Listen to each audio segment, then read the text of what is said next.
আজকে আমরা আলোচনা করব তোমাদের উচ্চ মাধ্যমিক 2021-এর পরীক্ষার্থীদের জন্য মৃদুল দাশগুপ্তের লেখা ক্রন্দনতা জননীর পাশে কবিতা থেকে গুরুত্বপূর্ণ এমসিকিউ, এসিকিউ অ্যান্ড লং কোশ্চেনের অ্যান্সারগুলো। তো প্রত্যেকটি প্রশ্ন খুব গুরুত্বপূর্ণ তোমাদের উচ্চ মাধ্যমিক 2021-এর জন্য, সুতরাং তোমরা কিন্তু প্রত্যেকটি প্রশ্ন অর্থাৎ এমসিকিউ এবং এসিকিউ এবং লং কোশ্চেন এই অ্যান্সারগুলো তোমরা কিন্তু খাতাতে একটু লিখে নিও, ঠিক আছে? তো দেখে নাও এমসিকিউগুলো আমি কিন্তু অপশানগুলো দিইনি, আমি ডাইরেক্ট অ্যান্সার করে দিয়েছি তোমাদের সুবিধার্থে, তোমরা একটু খাতাতে লিখে নিও। তো দেখে নাও 1 নম্বর এমসিকিউ কি না, কবি মৃদুল দাশগুপ্তের একটি কাব্যগ্রন্থের নাম। হয়তো বিভিন্ন ধরনের কাব্যগ্রন্থ, বিভিন্ন কাব্যগ্রন্থের নাম থাকবে, তার মাঝে তোমরা এই জলপাই কাঠের এসরাজ নামক একটা অপশন পাবে, সেটা কিন্তু তোমরা টিক মার্ক দেবে, ঠিক আছে? তাহলে উত্তর কি না, জলপাই কাঠের এসরাজ। ওকে। 2 নম্বর প্রশ্ন, ক্রন্দনতা জননীর পাশে কবিতাটি কোন কাব্যগ্রন্থ থেকে গৃহীত? উত্তর কি না, ধানক্ষেত। কেউ ধানক্ষেত লিখে কোটেশন দিয়ে এসো না, তাহলে কিন্তু নাম্বার পাবে না। তোমরা লিখবে কি না, ধানক্ষেত থেকে, তারপরে কোটেশন। কাব্যগ্রন্থটার নাম হচ্ছে কি না, ধানক্ষেত থেকে। ওকে, তাহলে কি হবে উত্তরটি না, ধানক্ষেত থেকে। 3 নম্বর প্রশ্ন, কেন তবে লেখা, কেন গান গাওয়া বলার অর্থ? উত্তর কি না, লেখা ও গাওয়ার মূল্যহীনতা। ওকে। 4 নম্বর এমসিকিউ, কেন তবে আঁকাআঁকি বলতে কবি বুঝিয়েছেন? উত্তর, আকার ওসারতাকে বা আকার ওসারতা। ওকে। 5 নম্বর, নিহত ভাইয়ের সব দেহ দেখে নাই যদি হয়, অপশন একটা ক্রোধ থাকবে, তাহলে উত্তর হবে ক্রোধ। ওকে। 6 নম্বর প্রশ্ন, ছিন্ন ভিন্ন দেহ পাওয়া গেছে যে মেয়েটির, সে? উত্তর, নিখোঁজ ছিল। 7 নম্বর প্রশ্ন বা এমসিকিউ, যা পারি কেবল সেই কবিতায় জাগে, কবিতায় কি জাগে? উত্তর, কবির বিবেক। 8 নম্বর প্রশ্ন বা এমসিকিউ, আমার বিবেক বলার অর্থ? উত্তর, কবির অন্তরাত্মা। 9 নম্বর প্রশ্ন, কবি হৃদয়ের বারুদ ছাড়াও আর যা জেগে উঠেছিল, কবি হৃদয়ের বারুদ ছাড়াও আর যা জেগে উঠেছিল তা হলো? উত্তর, বিবেক। ওকে। 10 নম্বর প্রশ্ন, কবির বিবেক কোথায় জেগে ওঠে? উত্তর, কবিতায়। ওকে, এই ছিল মোট 10টি এমসিকিউ। এই 10টি এমসিকিউ তোমরা যদি ঠিকঠাক করতে পারো, তাহলে কিন্তু আমি আশা রাখছি তোমরা পরীক্ষাতে কিন্তু পেয়ে যাবে উচ্চ মাধ্যমিক 2021-এ বাংলার এই ক্রন্দনতা জননীর পাশে নামক কবিতা থেকে। তাও তোমরা 1-2টো বাড়তি করে রাখতে পারো, ঠিক আছে, তোমাদের নিজেদের সুবিধার্থে। এবার একটু দেখে নাও এসিকিউ প্রশ্ন উত্তরগুলো। 1 নম্বর প্রশ্ন কি না, ক্রন্দনতা জননীর পাশে কবিতাটির উৎস। আমি বারবার বলি প্রত্যেকটা কবিতা এবং প্রত্যেকটা গল্পর উৎসটা ভালো করে মনে রাখবে, তাহলে কিন্তু তোমাদের পরীক্ষাতে যে লং কোশ্চেনগুলো থাকে সেই লং কোশ্চেনের অ্যান্সার করতে কিন্তু এই উৎস খুব হেল্প করে, ঠিক আছে? তাহলে কি প্রশ্ন কি না, ক্রন্দনতা জননীর পাশে কবিতাটির উৎস লেখো। তাহলে আমরা একটু অ্যান্সারটা দেখে নিই। কি না, কবি মৃদুল দাশগুপ্তের ক্রন্দনতা জননীর পাশে কবিতাটি তার ধানক্ষেত থেকে কোটেশন নামক কবিতা পুস্তিকার অন্তর্গত। ওকে, তাহলে অ্যান্সারটা কি না, কবি মৃদুল দাশগুপ্তের ক্রন্দনতা জননীর পাশে কবিতাটি তার ধানক্ষেত থেকে নামক কবিতা পুস্তিকার অন্তর্গত। দেখো এখানে একটা বিষয় বলি যে প্রত্যেকটা গল্প, প্রত্যেকটা কবিতা তুমি যেখানেই লেখো কবিতার নাম কিংবা গল্পের নাম, সেগুলোতে কিন্তু কোটেশন ইউজ করবে, ঠিক আছে? তাহলে কিন্তু নাম্বার কেউই কাটতে পারবে না। যদি কোটেশন না ইউজ করে যদি ধানক্ষেত থেকে লিখে ছেড়ে দাও, তাহলে কিন্তু তোমরা কিন্তু পাবে না, নাম্বার পেলেও হাফ পাবে, ঠিক আছে? সুতরাং ধানক্ষেত থেকে লেখার পরে যদি কোটেশন দিয়ে দাও, তাহলে কিন্তু তোমরা ফুল 1-এর 1 নাম্বার পাবে, ঠিক আছে? সুতরাং কোটেশন খুব গুরুত্বপূর্ণ ভূমিকা পালন করে বাংলা বিষয়ের ক্ষেত্রে। ওকে। 2 নম্বর প্রশ্ন দেখে নাও, এখন যদি না থাকি, কবি এখন বলতে কোন সময়কে বুঝিয়েছেন? উত্তর, ক্রন্দনতা জননীর পাশে কবিতায় কবি মৃদুল দাশগুপ্ত ক্রন্দনতা অসহায় জননী তথা মাতৃভূমির অসহায় পরিস্থিতিতে তার পাশে না থাকার কথা বলেছেন। ওকে। 3 নম্বর প্রশ্ন, ক্রন্দনতা জননীর পাশে না থাকলে কবি কি কি ব্যর্থ বলে মনে করেছেন? উত্তর, কবি মৃদুল দাশগুপ্ত জন্মভূমির গভীর দুঃখ ও যন্ত্রণার সময়ে তার পাশে অর্থাৎ ক্রন্দনতা জননীর পাশে না থাকলে লেখা, গান গাওয়া, আঁকাআঁকির মতো সৃষ্টিশীল কাজকে অর্থহীন বা ব্যর্থ বলে মনে করেছেন বা মনে করেন। ওকে।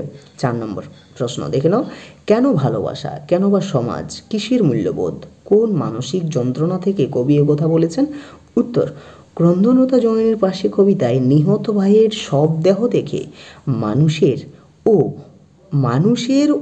অমানুষী নৃশংসতায় ব্যথিত ও ক্ষুব্ধ হয়ে কবি মৃদুল দাশগুপ্ত প্রশ্ন উদ্ধৃত মন্তব্যটি করেছেন। এখানে মানুষের হবে, ওটা আমি বাই মিস্টেক হয়েছে হয়তো, ঠিক আছে। কি হবে উত্তরটা, না ক্রন্দনতা জননীর পাশে কবিতায় নিহত ভাইয়ের শবদেহ দেখে মানুষের অমানুষী নৃশংসতায় ব্যথিত ও ক্ষুব্ধ হয়ে কবি মৃদুল দাশগুপ্ত প্রশ্ন উদ্ধৃত মন্তব্যটি করেছেন। ওকে, এবার দেখো 5 নম্বর প্রশ্ন।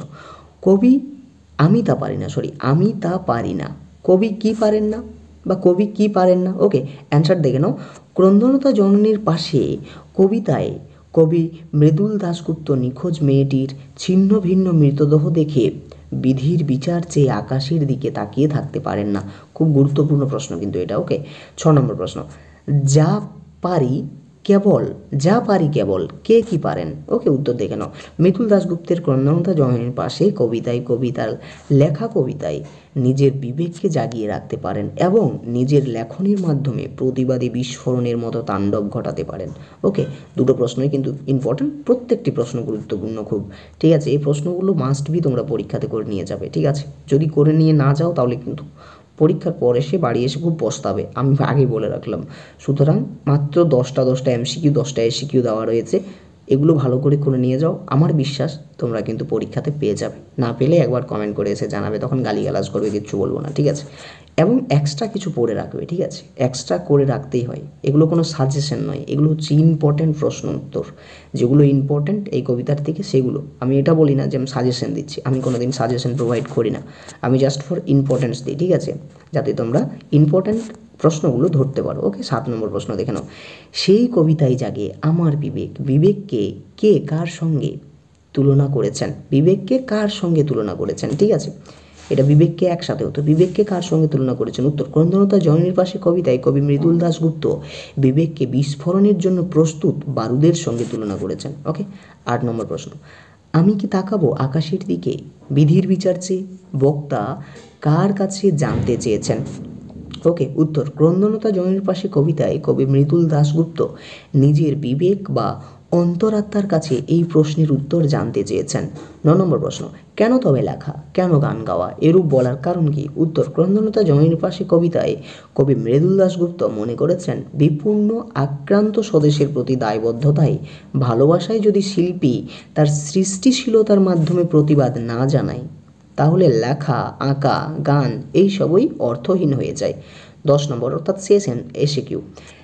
কেন তবে আঁকাআঁকি বলতে কবি কি বুঝিয়েছেন? উত্তর কবি মৃদুল দাশগুপ্ত ক্রন্দনতা জননীর পাশে কবিতায় বলেছেন মাতৃভূমির বিপন্নতার দিনে সৃষ্টিশীল মানুষের শিল্পী সত্তার বিদ্রোহী প্রকাশ না ঘটলে শিল্প সাহিত্য মূল্যহীন হয়ে পড়ে।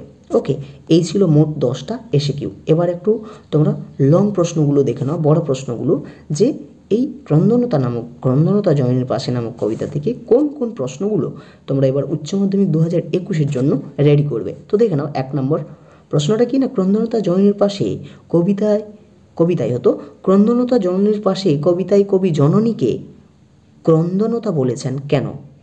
এইরূপ পরিস্থিতিতে কবি কি করা উচিত বলে মনে করেছেন? ওকে, 2 নম্বর প্রশ্ন। আমি তা পারি না, কে পারেন না? না পারার বেদনা কিভাবে কবিকে আলোড়িত করেছে তা তোমাদের পাঠ্য ক্রন্দনতা জননীর পাশে নামক কবিতা অবলম্বনে আলোচনা করো। ওকে, 3 নম্বর। কেন তবে লেখা, কেন গান গাওয়া, কেন তবে আঁকাআঁকি? ক্রন্দনতা জননীর পাশে কবিতায় কবির এই মানসিকতার প্রকাশ কিভাবে ঘটেছে? কোভিড হয়ে গেছে, এটা কবির হবে, ঠিক আছে, টাইপিং মিস্টেক হতেই পারে। কবিতায় কবির এই মানসিকতার প্রকাশ কিভাবে ঘটেছে তা লেখো। 4 নম্বর অর্থাৎ শেষ লং প্রশ্ন। আমি কি তাকাবো আকাশের দিকে বিধির বিচার চেয়ে এমন বলার কারণ কি বলে তোমার মনে হয় তা কবিতা অবলম্বনে লেখো। দেখো এই 4টে লং প্রশ্ন তোমরা যদি করে নিয়ে যেতে পারো তাহলে কিন্তু একটা লং প্রশ্ন তোমরা এই ক্রন্দনতা জননীর পাশে নামক কবিতা থেকে কিন্তু পেয়ে যাবে কনফার্ম, এটা বলতে পারি আমি। আর এর উত্তরগুলো অর্থাৎ আমি এখন এমসিকিউ এসিকিউগুলো উত্তর সমেত তোমাদের দিয়ে দিচ্ছি, প্রত্যেকটা অধ্যায় ভিত্তিক। যেমন ভারতবর্ষ থেকে দেওয়া হয়ে গেছে রূপনারায়ণের কুলে মহুয়ার দেশ আমি দেখি, এটা হলো কবিতা তোমাদের শেষ ক্রন্দনতা জননীর পাশে।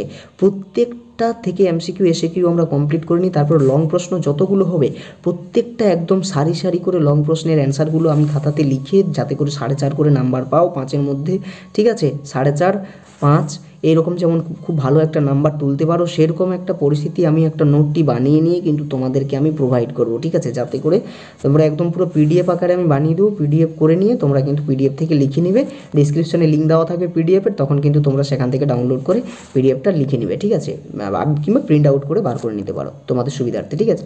তো এর পরবর্তী ক্লাসে আমরা কিন্তু বিভাব নাটক থেকে শর্ট প্রশ্ন, গুরুত্বপূর্ণ শর্ট প্রশ্ন, এমসিকিউ এসিকিউ, কোন কোন লং কোশ্চেনগুলো করবে সেগুলো কিন্তু আমরা আলোচনা করব, ঠিক আছে। আর একটা কথা, যদি কেউ চ্যানেলে নতুন হয়ে থাকো তাহলে চ্যানেলটি সাবস্ক্রাইব করে অবশ্যই পাশে উঠে থাকে বেল আইকনটি বাজিয়ে দিও, যাতে করে পরবর্তী ভিডিও নোটিফিকেশান তোমরা পেয়ে যাও সুন্দর সুন্দর ক্লাসগুলো। এবং আরেকটা বিষয়, তোমাদের কোথায় অসুবিধা হচ্ছে, কোথায় কি প্রবলেম হচ্ছে, তোমরা একটু কমেন্ট করে জানাবে, তাহলে তোমাদের কমেন্টের অনুসারে কিন্তু আমি তোমাদেরকে ভিডিও বানিয়ে দিতে পারবো, ঠিক আছে।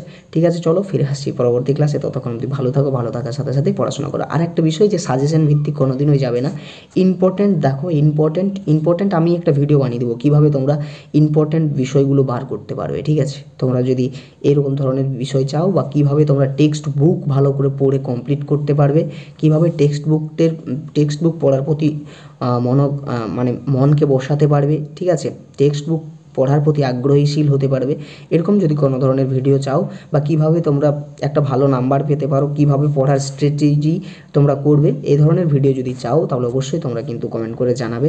আমি 100% দিয়ে বলতে পারি তোমাদের ওই ভিডিওগুলো দেখার পরে তোমরা পড়ায় অবশ্যই তোমাদের মন বসবে, এইটুকু বলে রাখলাম, ঠিক আছে। কেননা বাস্তবধর্মী কথা বলবো, সেখানে কোনো আর 5টা লোকের মতো কথা বলবো না যে এইগুলো করো, আমি কিছুই করতে বলবো না, শুধু 5টি কথা বলবো এবং চলে যাব। তোমরা নিজেরাই বিচার করে অবশ্যই সিদ্ধান্তে আসবে, এই বলে রাখলাম, ঠিক আছে। চলো, যদি দরকার হয় এই ধরনের ভিডিও তাহলে অবশ্যই কমেন্ট করে জানাবে, আমি নিয়ে আসবো তোমাদের সুবিধার্থে, ঠিক আছে। অবশ্যই কমেন্ট করে জানাবে তোমাদের নিজেদের প্রবলেম, কোথায় কি তোমাদের প্রবলেম হচ্ছে, আমি তার পরবর্তী ভিডিও তোমাদের প্রবলেম নিয়েই কিন্তু ভিডিও বানাবো, ওকে, সমস্যার সমাধান করে দেবো, ঠিক আছে। চলো ফিরে আসছি পরবর্তী ক্লাসে, ভালো থাকা ততক্ষণ, ভালো থাকার সাথে সাথে আনন্দ করো, এবং আনন্দ থাকার সাথে সাথে পড়াশোনা করো। চলো ফিরে আসছি পরবর্তী ক্লাসে, দেখা।